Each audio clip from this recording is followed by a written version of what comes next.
Asia Pacific deaf games 2024માં શાનદાર પ્રદર્શન બાદ ભારતીય ડેફ ટીમ વતન પરત ફરી। મલેશિયાના ક્વાલાલંપુરમાં યોજાયેલી એશિયા પેસિફિક ડેફ ગેમ્સ 2024માં શાનદાર પ્રદર્શન કર્યા બાદ ભારતીય ડેફ ટીમ વતન પરત ફરી છે। ટીમે કુલ 55 મેડલ જીત્યા, જેમાં 8 સોનાના, 18 ચાંદીના અને 29 કાંસ્યના મેડલનો સમાવેશ થાય છે અને 21 ભાગ લેનાર દેશોમાં 5મા સ્થાને રહી છે।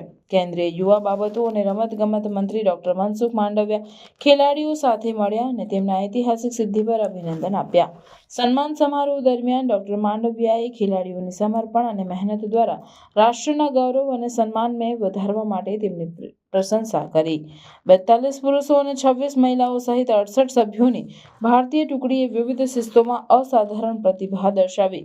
એથ્લેટિક્સમાં સૌથી વધુ 28 મેડલ, 5 સોનાના, 12 ચાંદીના, 11 કાંસ્યના મળ્યા। ત્યારબાદ કુસ્તીમાં 8 મેડલ, 1 સોનાનો, 1 ચાંદીનો અને 6 કાંસના અને જુડોમાં 7 મેડલ મળ્યા અને અન્ય રમતો જેમ કે બેડમિન્ટન, ચેસ અને ટેબલ ટેનિસે પણ મેડલ ટેલીમાં યોગદાન આપ્યું। ડોક્ટર માંડવિયાએ રમતગમતના માળખામાં સુધારો, શાસન અને વિશિષ્ટ કોચિંગ માટે સરકારની પહેલને હાઇલાઇટ કરી, જે ખેલાડીઓની સફળતામાં મહત્વપૂર્ણ યોગદાન આપ્યું છે। તેમણે દેશમાં થઈ રહેલા સકારાત્મક પરિવર્તન અને રમતગમત ક્ષેત્રમાં થઈ રહેલી प्रगति पर गौरव व्यक्त કર્યું। 55 मेडल लाना छोटी बात नहीं है, उसमें भी एथलेटिक्स में 28,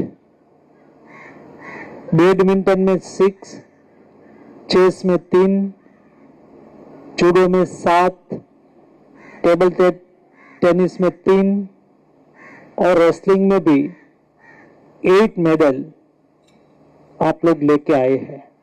कुल मिला के बहुत अच्छा आप लोगों का प्रदर्शन रहा है।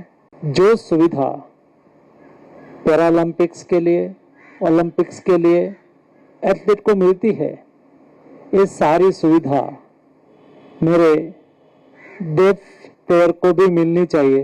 दोस्तों, मैं आपको एश्योर करता हूँ कि आपकी ट्रेनिंग के लिए, आपकी सुविधा के लिए, आपकी व्यवस्था के लिए कोई कमी नहीं रखी जाएगी। मुझे बताते हुए खुशी हो रही है कि 55 मेडल के साथ 5th रैंक पर हमारी टीम रही है। स्पोर्ट्स सेक्टर में देश में पैरालंपिक्स, डेफ गेम्स सभी में अच्छा परफॉर्मेंस के साथ देश के एथलीट आगे बढ़ रहे हैं। मैं आज 55 मेडल के साथ आए हुए सभी डेफ एथलीट का स्वागत करता हूँ, उसका अभिनंदन करता हूँ। नहीं उन्होंने केवल स्वयं के लिए मेडल जीता है, लेकिन देश का गौरव भी बढ़ाया है और अपना स्वयं का और अपने परिवार का भी गौरव बढ़ाया है। मैं सभी एथलीट को हार्दिक शुभकामनाएं व्यक्त करता हूँ।